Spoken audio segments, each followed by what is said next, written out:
শেখ হাসিনা নাই, কিন্তু তার যে এজেন্ডা এখনো বাংলাদেশে রয়েছে। সুরভি যদি 50 লক্ষ কোটি টাকা যদি সে চাঁদা দাবি করে এবং যদি সে এটা আত্মসাৎ করে, যে কিনা হচ্ছে যার কাছে 50 কোটি টাকা থাকবে, সে একটা বস্তির মধ্যে কেন ঘুমাবে? সে তো তার গুলশানের মধ্যে থাকা উচিত ছিল। আমি শুনে হাসি, আখি জ্বলে ভাসি, তুমি আর সাধু হলে আমি আর চোর বটে। এখন বিষয়টা হচ্ছে আমরা বৈষম্যবিরোধী ছাত্র আন্দোলনের যারা মূল ন্যারেটিভ পালন করেছি, মূল ভূমিকা পালন করেছি, আমাদেরকে এখন চোর বানানোর জন্য নানা জায়গা থেকে অপপ্রচার চালাচ্ছে। শেখ হাসিনা নাই, কিন্তু তার যে এজেন্ডা এখনো বাংলাদেশে রয়েছে, এটাই মূলত হচ্ছে এই যে জুলাই বিপ্লবের যে সকল বিপ্লবীরা আছে তাদেরকে হচ্ছে এখন তাদের পিছনে কীভাবে লাগবে, এখন ভুয়া মামলা হোক, বিভিন্ন প্রচারণায় হোক, কুপ্রচারণায় দিয়ে হচ্ছে তাদেরকে হেনস্থ করার জন্য এবং কি প্রশাসনিকভাবে তাদের ধরার জন্য উঠে পড়ে লেগেছে।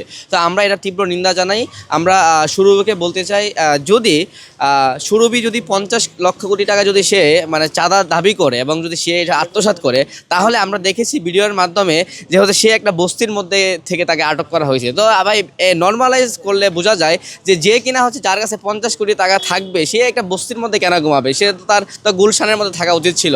আর তার যে মেন্টালিটি আমরা জানি যে সুরভি একজন চঞ্চল টাইপের, খুব একদম মেধাবী একজন শিক্ষার্থী, এবং সে কথা তার বচনভঙ্গি খুবই হচ্ছে আমাদের জুলাই গণঅভ্যুত্থানের সময় একটা বিপ্লবী ধারণা রূপ নিয়েছিল। তার মাধ্যমে হচ্ছে অনেক ছাত্ররা মাঠে নেমে এসেছিল। তো সে দিক দিয়ে লক্ষ্য করলে সুরভিকে যেভাবে ফাঁসানো হচ্ছে, সেটা হচ্ছে আসলে বৈষম্য ছাত্র আন্দোলন থেকে আমরা তীব্র নিন্দা জানাচ্ছি, এবং আমরা সুরভির পাশে থেকে তাকে আমরা সর্ব রকমের হচ্ছে তাকে আইনের মাধ্যমে তাকে মুক্ত করার জন্য আমরা কাজ করছি। আর মনোবল হতে হয় স্পাত-দৃঢ়। জেরুজালেম 25 বছরের পথ চলায় নিরাপদে রাখার প্রত্যয়ে। এবং আমরা স্পষ্টভাবে বলতে চাই, ফ্যাসিবাদী যে সকল দোষরা এখনো হচ্ছে আমাদের পিছনে থেকে শুরু করে বিভিন্ন হচ্ছে অঙ্গ সংগঠন নেতাদের পিছনে লেগে আছে, তাদেরকে হুঁশিয়ারি করে দিতে চাই যে বৈষম্য ছাত্র আন্দোলন আছে, থাকবে। এবং আমাদের এই চাঁদাবাজির কারণেই আপনারা দেখেছেন যে হচ্ছে আমরা মাঝখানে লং টাইম একটা হচ্ছে এই বৈষম্য ছাত্র আন্দোলন প্ল্যাটফর্মকে স্থগিত করে রেখেছিলাম। কিন্তু আমরা যখন দেখলাম না সারা দেশে আবার হচ্ছে কি ছিনতাই, রাহাজানি, চুরি, তারপর হচ্ছে কি এই চাঁদাবাজি আমরা করছি না, বৈষম্য ছাত্র আন্দোলন নামে ইউজ করে বেনামে অন্য সংগঠন থেকে করছে, তখনই আমাদের মনে হলো না, এই ফেসিবাদ শেষ হয় নাই। ফেসিবাদকে রুখে দেওয়ার জন্য আমাদের এই বৈষম্য ছাত্র আন্দোলন প্ল্যাটফর্মটাকে আবারও রান করানো উচিত, এবং এটা গণমানুষের আস্থা। এবং আমরা মনে করি ফেসিবাদ নাই, যদি আবারও আমাদের ভিতর থেকে অন্য রাজনৈতিক ভিতর থেকে যদি ফেসিবাদ তৈরি হয়, আমরা এই বৈষম্য ছাত্র আন্দোলন থেকে হচ্ছে কি প্রতিহত করব। আমরা সাধারণ জনতা এবং সাধারণ মানুষকে নিয়ে এবং আমজনতাকে নিয়ে আমরা আবারও হচ্ছে কি রাজপথ দখল করব, এবং রাজপথই হচ্ছে কি আমাদের বৈধতা। এবং আমরা বলতে চাই ইন্টারিম সরকারকে অবিলম্বে হচ্ছে কি এই আপনার তাহারিমাকে মুক্তি দিয়ে আমাদের বৈষম্য ছাত্র আন্দোলনের যে সকল আমরা দফা দিয়েছি সেটা বাস্তবায়ন করুন, নয়তোবা আমরা বৈষম্য ছাত্র আন্দোলন আবারও কি নতুনভাবে কর্মসূচিতে বাধ্য হবে। Thank you. বৈষম্যবিরোধী ছাত্র আন্দোলনের সময় নির্দেশদাতা ছিল শেখ হাসিনা, কিন্তু কাজগুলো করেছে কে? আপনারা দেখেন, কাজগুলো করেছে সব পুলিশ প্রশাসন এবং আমলাতান্ত্রিক যারা আমলারা ছিল তারা, এবং মিডিয়া হাউসে যারা কাজ করেছিল, যারা দপ্তর সম্পাদক বা যারা বার্তা সম্পাদক বা বড় বড় পোস্টে যারা ছিল, তারা কাজগুলো করেছে।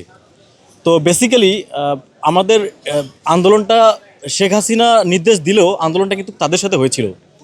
আপনারা আন্দোলনের পরবর্তীতে দেখবেন যে এই বৈষম্যবিরোধী ছাত্র আন্দোলন শুধু ছাত্ররা আন্দোলনের সঙ্গে যুক্ত ছিল এমনটা না, আপাময় জনতা এই আন্দোলনের সাথে যুক্ত ছিল।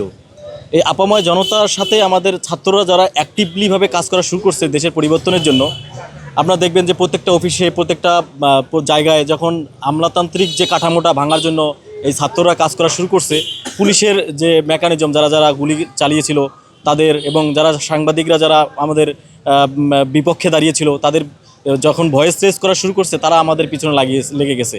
আপনার রবীন্দ্রনাথ ঠাকুরের একটা কথা মনে পড়ে আমার, আমি শুনে হাসি, আখি জ্বলে ভাসি, তুমি আর সাধু হলে আমি আর চোর বটে। বিষয়টা হচ্ছে এই 2 বিঘা জমিতে, এই কবিতার কথা আছে যে ওই সময় যে রবীন্দ্রনাথ ঠাকুর বলেছিল 2 বিঘা জমিতে, তার যে জমিটা নিজস্ব জমি ছিল, এই 2 বিঘা জমির ন্যারেটিভকে নিয়েই কী করছে, চোর বানিয়ে দিয়েছে যার জমি তাকেই।